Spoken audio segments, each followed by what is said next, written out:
కమాండానా కమాండానా కమాండానా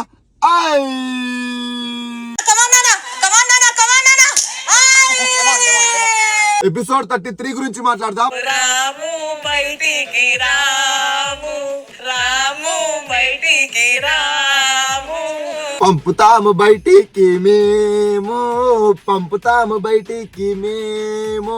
మూడుకుంది ఈ వారం నీకు, మూడుకుంది వచ్చే వారం నీకు.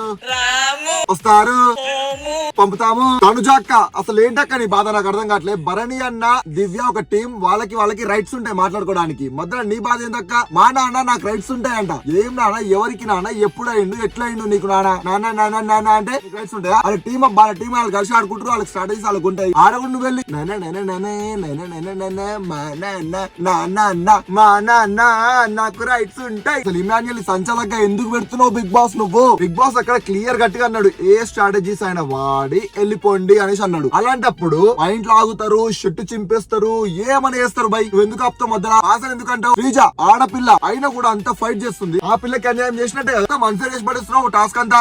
నిన్న సంచలనం వాళ్ళకి అన్యాయం అయింది, ఇప్పుడు వీళ్ళకి డిమాండ్ భయ్యా. నువ్వు అసలు ఎవరిని లాగలేదా పాస్ అన్న తర్వాత? అవునా? ఒకసారి వీడియో చూడు.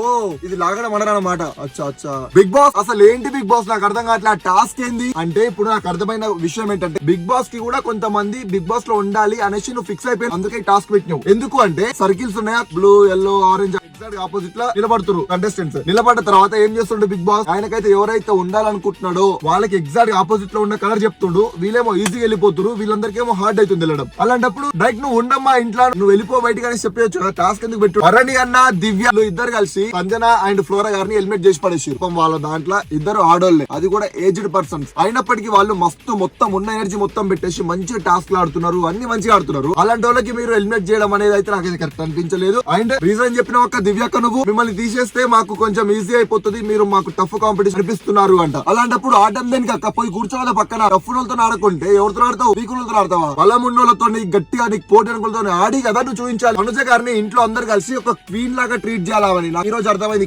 భరణి అన్న దివ్యతో ఆడుతున్నప్పుడు, దివ్యని పోయి హక్ చేసుకుంటున్నప్పుడు, దివ్యకు సపోర్ట్ చేస్తున్నప్పుడు అక్కకి ఘోరం ఆడుతుంది. జలస్ అనుకోవాలా ఏమనుకోవాలా నాకు అర్థం కావట్లేదు. సంజయ్ ఏడుస్తున్నప్పుడు ఇమాన్యుల్ పోయి మమ్మీ ఏమైంది అనుకుంటా పోయి ఆడ కూర్చొని ఆమె ఓదారుస్తున్నాడు. ఎప్పుడైనా నా దగ్గరకు వచ్చావారా నేను ఏడుస్తున్నప్పుడు, డల్ గా ఉన్నప్పుడు అంట. అంటే ఏందక్క అందరు వచ్చేసి నీ పక్కన కూర్చోవాలి, ఉద్యోగిస్తూ ఉండాలి, సెంటర్ ఆఫ్ అట్రాక్షన్ చేయాలి. రీతు అక్క పాప మన డిమాండ్ పవన్ అంత మంచిగా కష్టపడి ఆడుతుండు. మన అక్కకి తొందర ఎక్కువ కదా, ఆగం చేసి పడేసింది ఆట అంతా. ఎవరినేమో అనుకుంటారేమో, తిడతారేమో అని చెప్పేసి పోయి కళ్ళు నీళ్ళు రావు, సౌండ్ వస్తుంది అంతే.